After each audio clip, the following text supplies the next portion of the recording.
Notre Père Céleste veut nous bénir au-delà de nos attentes les plus élevées. Comment recevoir une pleine mesure de grâce et d'amour de notre Dieu sans limiter ses bénédictions? La réponse suit à En Contact. Obéissez à Dieu et laissez-lui toutes les conséquences. Vous devez combattre à genoux. On récolte ce qu'on sème. Et encore plus avec les intérêts. Nous sommes plus grands et plus forts à genoux. Dieu peut remuer ciel et terre pour nous indiquer sa volonté. Éprouvez-vous parfois des besoins qui ne sont pas satisfaits? Des désirs très forts en vous. Pourtant, vous avez cette nette impression que Dieu ne vous écoute pas car rien ne fonctionne. Au fond de votre cœur, vous savez que ces besoins existent et que ces désirs sont de la plus haute importance, mais ils ne sont pas satisfaits. Et vous vous demandez, pourquoi? Qu'est-ce qui ne fonctionne pas?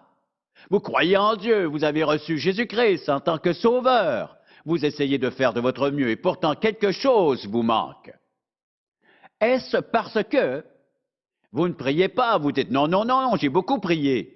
Mais la question se pose. Vous avez prié, mais avez-vous attendu la réponse? Ou encore, vous attendiez-vous à une réponse? En présentant à Dieu une requête spécifique, êtes-vous prêt à en recevoir la réponse? Vous contentez-vous de lui partager ce besoin? Ou croyez-vous sans l'ombre d'un doute qu'il peut répondre à votre prière? Beaucoup de gens se contentent de parler avec Dieu. Ils lui racontent ceci, cela, avant de finir avec « Au nom de Jésus, Amen ». Au lieu de lui présenter des requêtes spécifiques, quel que soit le besoin senti. Les gens passent parfois leur vie chrétienne à se contenter de beaucoup moins que ce que Dieu a prévu pour eux. Il leur réserve tant de trésors, mais ces pauvres gens passent à côté car au cours de leur cheminement, ils n'ont pas compris une chose très importante. Ce message veut vous aider à découvrir quelques obstacles aux bénédictions de Dieu dans votre vie. Veuillez ouvrir votre Bible au psaume 81 car nous y trouverons la réponse à nos questions. Pourquoi nous contentons-nous des bénédictions partielles de Dieu quand nous pourrions vivre dans sa plénitude? Commençons ensemble notre lecture au verset 2. Cela s'annonce bien. Chantez avec allégresse à Dieu notre force. Poussez des cris de joie vers le Dieu de Jacob. Entonnez des cantiques. Faites résonner le tambourin, la harpe mélodieuse et le luth. Sonnez de la trompette à la nouvelle lune, à la pleine lune, au jour de notre fête, car c'est une loi pour Israël, une ordonnance de Dieu de Jacob. Il en fait un statut pour Joseph. Dieu a fait un statut, c'est-à-dire des œuvres qu'il devait accomplir afin de célébrer leur libération du joug égyptien. Il est écrit, il en fit un statut pour Joseph. Quand il marchait contre le pays d'Égypte, j'entendis une voix qui m'est inconnue. J'ai déchargé son épaule du fardeau, ses mains ont lâché la corbeille. Ils n'avaient donc plus à transporter des briques sur leurs épaules. On ne les obligeait plus à trouver de la paille pour faire des briques. Il est écrit, au verset 8, « Tu as crié dans ta détresse et je t'ai délivré. Je t'ai répondu dans la retraite du tonnerre. Je t'ai éprouvé près des eaux de Mériba. Lorsque le peuple d'Israël se trouvait dans le désert sans aucune eau, Dieu leur en a donné. » Notez ici le changement de ton. « Écoute, mon peuple, et je t'avertirai, ô Israël, puisses-tu m'écouter? Qu'il n'y ait au milieu de toi point de Dieu étranger. Ne te prosterne pas devant des dieux étrangers. Je suis l'Éternel, ton Dieu, qui t'ai fait monter du pays d'Égypte. Ouvre ta bouche et je la remplirai. Mais mon peuple n'a point écouté ma voix. Israël n'a point obéi. Alors je les ai livrés au penchant de leur cœur, et ils ont suivi leurs propres conseils. Oh, si mon peuple m'écoutait, si Israël marchait dans mes voies, en un instant, je confondrais leurs ennemis. Je tournerais ma main contre leurs adversaires. Ceux qui haïssent l'Éternel le flatteraient, et le bonheur d'Israël durerait toujours. Il dit, je le nourrirai du meilleur froment, et je le rassasirai du miel du rocher. Quel est le lien entre ce passage et notre vie, notre relation avec Dieu et tout le reste? Eh bien, nous allons le voir bientôt. Toutefois, je dois d'abord récapituler avec vous le début de ce message. Je vais vous faire découvrir pourquoi vos requêtes ne sont pas exaucés et vos désirs ne sont pas satisfaits. Cela s'explique par une ou peut-être plusieurs raisons, mais vous devez en découvrir la nature par vous-même. Je ne peux pas le faire pour vous, car elles peuvent varier selon le cas. Après cette identification, vous pourrez y remédier. Et au lieu de vivre sans cesse avec des désirs et besoins inassouvis, Dieu peut absolument changer votre vie, peu importe qui vous êtes, mais sous certaines conditions. Plusieurs chrétiens vivent en se privant des meilleures bénédictions de Dieu, parce qu'ils veulent en faire à leur tête, sans même se soucier de consulter Dieu à propos de leur plan. Pour eux, ce serait une faiblesse. Supposons que vous êtes un croyant. Vous écoutez la parole de Dieu depuis de nombreuses années. Vous lui avez parlé de vos besoins, mais lui avez-vous déjà parlé de vos besoins pour ensuite lui dire, Seigneur, voici ce que dit ta parole? Vous est-il arrivé d'aborder le sujet avec lui, ou de lui dire, voici pourquoi je te demande cela, c'est écrit ici, comme si vous teniez Dieu redevable. Vous ne l'avez pas fait, moi oui. J'ai dit, Seigneur, voici ta parole, et j'ai confiance, Seigneur, que tu tiendras ta promesse. Rappelez-vous Philippiens 4, 19.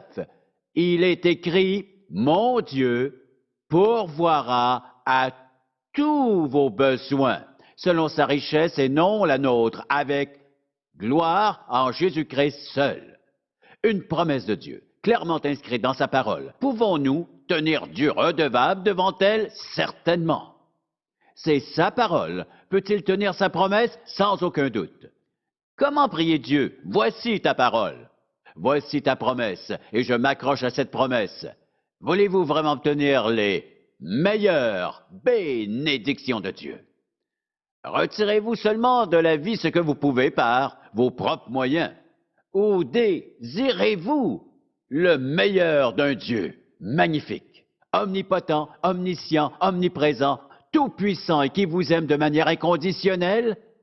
Voilà le genre de bienfaits que l'Éternel réserve pour ses enfants. Ses meilleures bénédictions ne sont pas nécessairement les mêmes pour tous ses enfants, aucun doute là-dessus.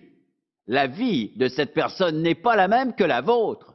Le plan de Dieu pour cette personne n'est pas le même que le vôtre. Le point où vous en êtes dans votre vie dépend en grande partie de votre passé, de votre conception de vous-même et de votre croyance limitée en Dieu.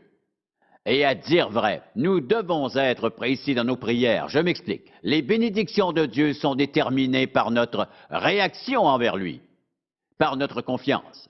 Voici donc ce Dieu magnifique, source de bénédiction, qui est prêt et capable de pourvoir à chacun de nos besoins, peu importe la nature, et il est tout à fait disposé à nous exaucer.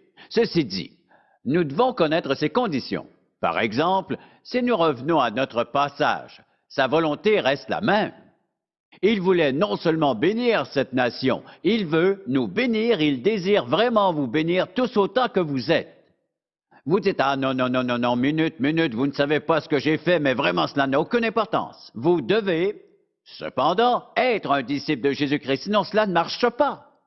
Aucune promesse pour les non-croyants. Je me dois d'être très clair sur ce point. Vous ne croyez pas dans le Dieu éternel de cette Bible et en son Fils Jésus-Christ qui nous l'a bien révélé et qui nous a enseigné. Je suis le chemin, la vérité et la vie. Nul ne vient au Père que par moi. Vous lui préférez tous les arguments des religions et des philosophies de ce monde et pourtant ceci est la vérité. Et l'histoire humaine porte un témoignage de cette vérité. En sondant l'histoire humaine et en considérant l'histoire des nations, la vie des individus, nous y trouvons la parole de Dieu. C'est très clair pour Dieu. Il désire que cela soit clair pour nous. Il n'y a qu'un seul Dieu. Son nom est Yahvé. Son Fils Jésus-Christ est venu le révéler.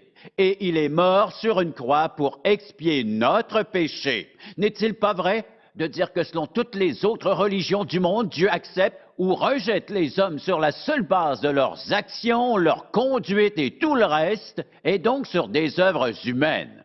La foi chrétienne. Le Dieu de la Bible proclame qu'il ne nous juge pas en se fondant sur notre bonté ou alors sur notre désobéissance, mais bien sur notre relation avec son Fils Jésus-Christ, qui a payé pour notre péché sur la croix. Cela doit être très clair. Pour la simple raison que toutes les promesses de Dieu dans sa parole n'auront aucune valeur si Jésus ne fait pas partie de votre vie. Quelles sont donc les conditions pour voir vos besoins et vos désirs satisfaits? Premièrement, il faut demander. Certains sont trop orgueilleux pour le faire. Ils auront des excuses. Bah, vous savez, Dieu est occupé. Il n'a pas de temps pour cela. Mais en réalité, ils sont trop fiers pour s'adresser à Dieu. Trop fiers pour demander, trop fiers pour recevoir et jouir des bénédictions de Dieu. D'autres pensent qu'ils demandent alors qu'ils ne font rien. Parler à Dieu et demander à Dieu sont deux choses complètement différentes. Mais si vous voulez demander, demandez avec précision, comme la Bible prescrit. Demandez et vous recevrez. Si vous espérez quelque chose de Dieu, soyez précis. Seigneur, donne-moi du travail. Mais ce n'est pas assez. Demandez-lui quels sont vos dons pour un emploi qui vous va, le genre d'emploi qui correspond vraiment à vos dons. Dieu ne veut pas vous donner simplement n'importe quoi. C'est écrit là. Il ne parle pas de nous donner simplement la meilleure nourriture. Plus précis. Il nous donnera le meilleur froment, besoin de base. Et pour les palais plus raffinés, il prendra soin de sucrer le grain avec le meilleur miel du rocher. La réponse de Dieu à nos prières est précise. Je vous pose donc la question. Priez-vous Dieu avec précision en lui communiquant vos besoins et vos désirs? Mais si votre besoin pressenti ne vient pas de lui, que peut-il arriver? Premièrement, il vous fera savoir que cela ne correspond pas. Avec son plan pour votre vie, vous pouvez alors décider de vous entêter. Quand même, d'essayer de jeûner, d'implorer sa grâce, de supplier, perdre votre temps à le convaincre de renverser sa décision. Dieu nous aime et désire nous donner ce qui nous convient le mieux. Réalisez plutôt que cela ne vient pas de lui. Alors, il vous montrera un meilleur besoin comblé. Dieu peut répondre de trois manières. Oui, non, attends. Je suis d'accord en partie, mais je préfère le point de vue suivant. Dieu dit oui, ou il dit j'ai une meilleure idée. Attends. J'en suis témoin. Chaque fois que Dieu m'a enlevé quelque chose, il l'a remplacé par autre chose de mieux à chaque fois. C'est évident. Lorsque je reviens en arrière dans ma vie, deuxièmement.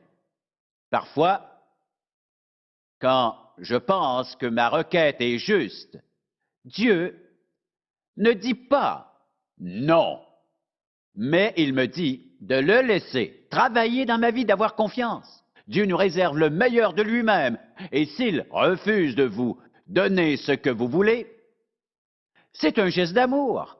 Il vous offre quelque chose de mieux. Il ne veut pas vous voir vivre dans le besoin. Si le désir de votre cœur cadre dans son plan et son objectif pour votre vie, il vous l'accordera. Mais nous devons d'abord régler cette question et bien s'assurer que nos requêtes sont faites avec précision. Il dit demandez et vous recevrez. Ou cherchez avec précision et vous trouverez. Or, je peux demander, mais si je veux que ma demande soit puissante devant Dieu, et je veux vraiment insuffler une force réelle à cette demande, je dois en anticiper la réponse. Et en anticipant une réponse, je m'attends à certains résultats.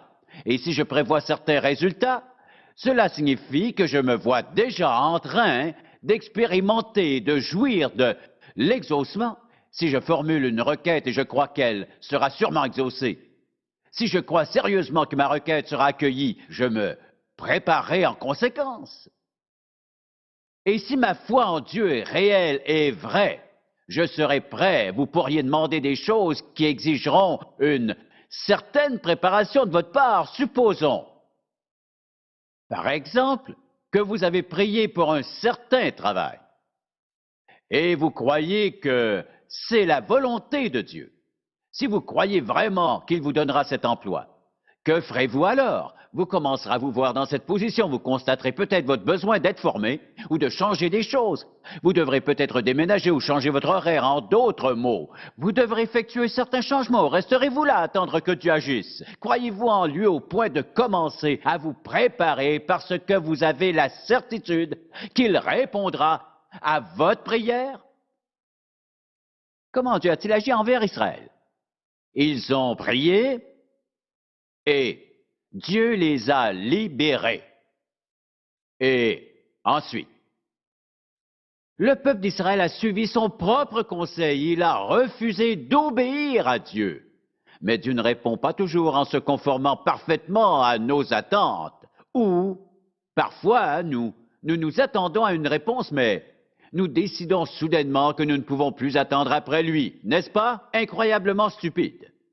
Nous supplions le Père éternel, qui arrive toujours à temps, dont les ressources sont sans limite, souverain, parfait en toutes choses, et nous ne voulons plus attendre. On ne veut plus attendre après le meilleur, on se contente de l'inférieur. On fait ce qu'on peut par soi-même au lieu de s'attendre à Dieu. Or, espérer en Dieu est un des principes de base enseignés dans la Bible. Dieu désire vous bénir, car c'est dans sa nature. Si je crois qu'il est le tout-puissant Dieu Yahvé, que son Fils est mon Sauveur, que le Saint-Esprit habite à l'intérieur de moi, si je crois au témoignage de la Bible, il ne me reste qu'une décision à prendre. Obéir ou désobéir à Dieu. C'est le plus important. Les autres principes sont plutôt secondaires. Dieu peut-il prendre soin de ses enfants? Oui. Peut-il vous montrer où habiter? Oui. Peut-il vous trouver une maison? Oui. Là n'est pas la question. Voici la véritable question.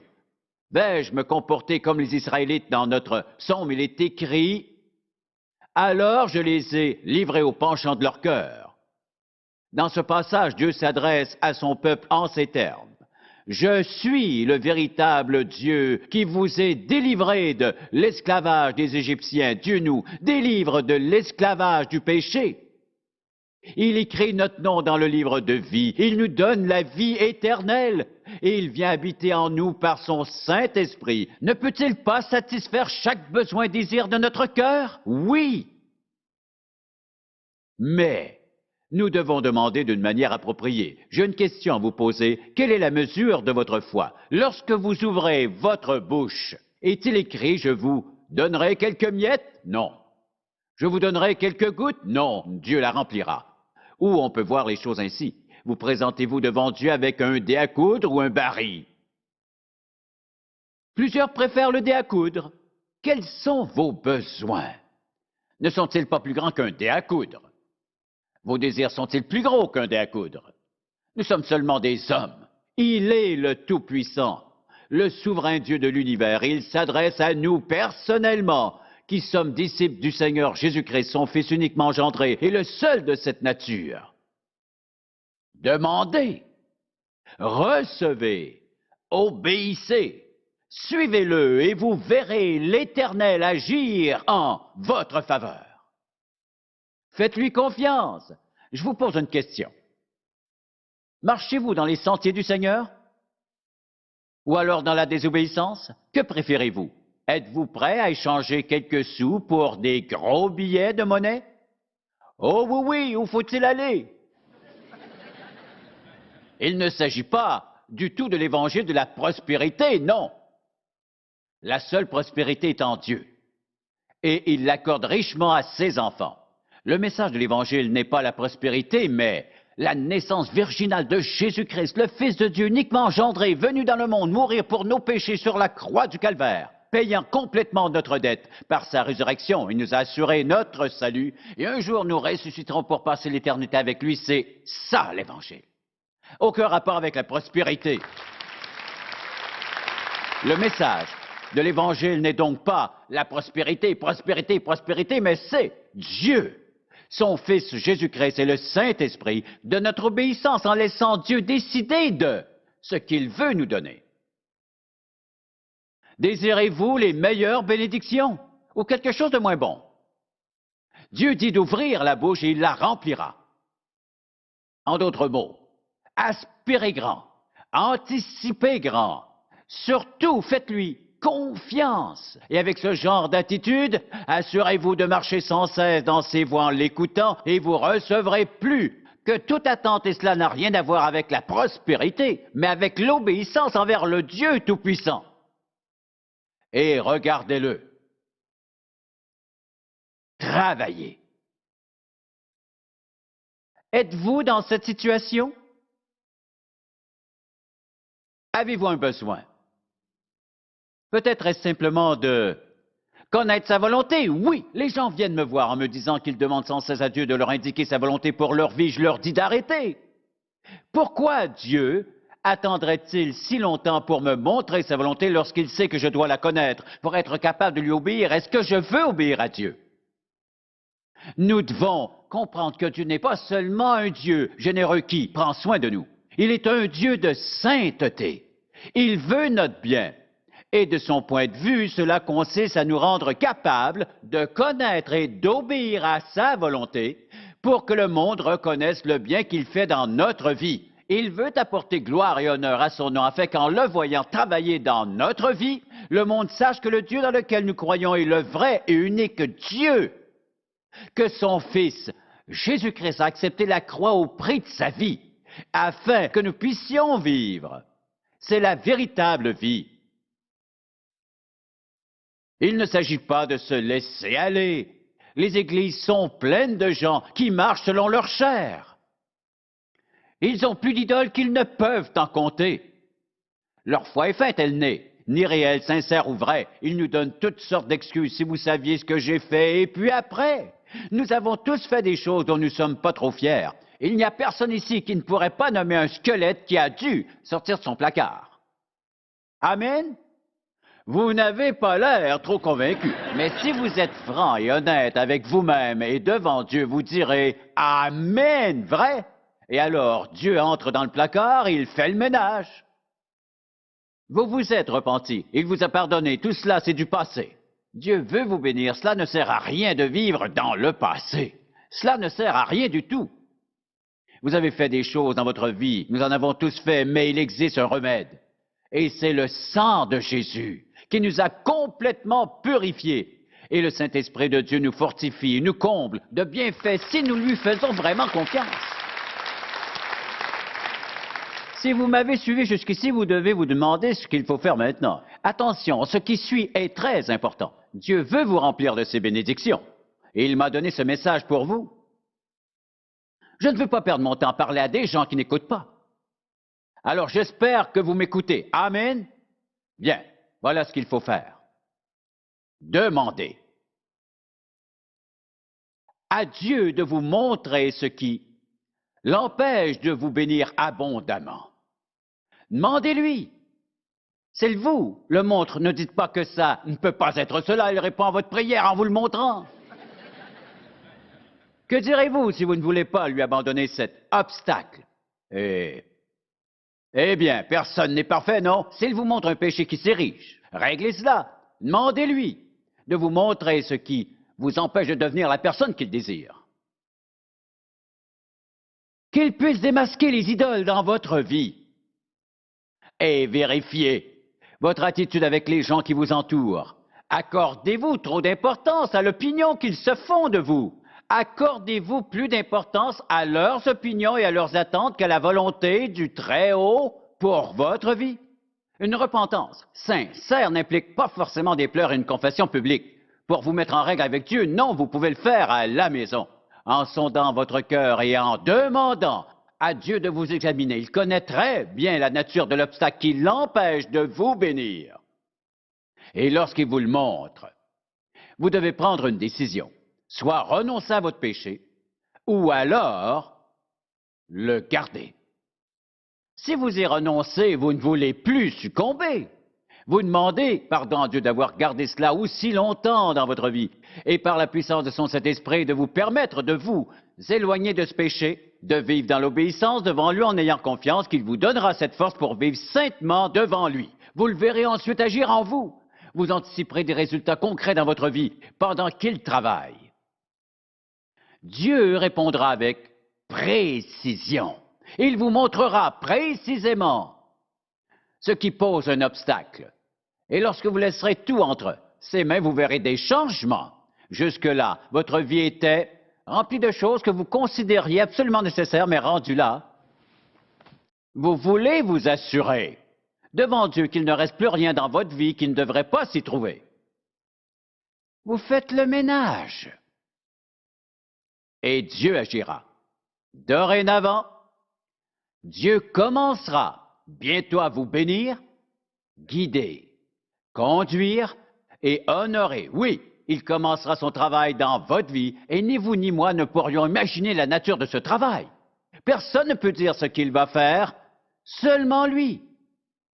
Cependant, je suis en mesure de vous dire ceci. Ce serait fou d'entendre la vérité du message de Dieu sans s'y conformer. Sondez donc d'abord votre cœur pour en démasquer les idoles. Confessez-vous, repentez-vous et détournez-vous de votre péché et laissez Dieu travailler dans votre vie. Jusqu'ici, vous avez vécu comme bon vous semble et cela n'a rien donné. Découvrez maintenant ce que Dieu peut faire, si vous le permettez. Amen. Et si vous n'êtes pas chrétien, vous ne pouvez pas obtenir ces bénédictions de Dieu. Si Jésus-Christ est seulement pour vous un homme, ou même un Dieu parmi tant d'autres, comment pouvez-vous prétendre entretenir une relation personnelle avec lui? Dieu bénit tous ses enfants. Ils ne sont pas parfaits, mais ils essaient de lui obéir et de marcher dans sa volonté. Les psaumes enseignent que Dieu veut nous bénir avec le meilleur froment et le meilleur miel. Faites-lui confiance.